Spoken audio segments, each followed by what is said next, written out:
Ang alamat ng karagatan. Noong unang panahon, wala pang malawak na karagatan. Ang buong mundo ay puno ng malalawak na kapatagan at maliliit na ilog lamang. Sa isang maliit na nayon ay nakatira ang isang mabait na dalagang nagngangalang Amihan. Siya ay anak ng isang matandang tagapag-alaga ng bukal. Mahal na mahal ni Amihan ang tubig. Araw-araw, nililinis niya ang bukal at tinitiyak na may sapat na tubig ang mga tao at hayop. Ngunit may isang mayamang pinuno sa kanilang lugar na sakim sa tubig. Ipinagbawal niyang kumuha ng tubig ang mga mahihirap maliban kung magbibigay sila ng kapalit.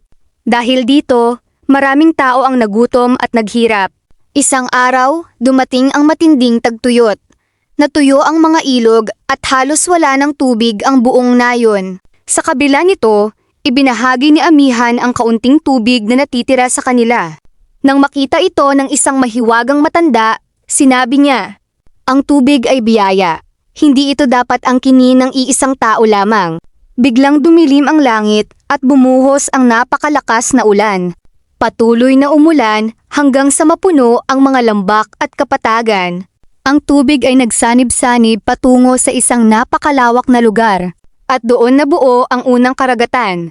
Ang mga tao ay namangha sa lawak nito. Mula noon, naging tahanan ito ng napakaraming isda at iba pang nilalang. Samantala, ang sakim na pinuno ay nagtangkang angkinin ang karagatan. Ngunit sa tuwing pupunta siya sa dalampasigan, umaalon ang dagat at itinutulak siya palayo. Doon niya napagtanto na hindi maaaring angkinin ng isang tao ang isang biyayang para sa lahat. Simula noon, itinuro ng mga matatanda sa kanilang mga anak na ang karagatan ay dapat igalang, alagaan at gamitin ng may pananagutan. At sinasabing kapag malakas ang hampas ng alon sa dalampasigan, para raw itong paalala ng karagatan. Ang biyayang para sa lahat ay hindi dapat angkinin ng iisa. Aral ng kwento.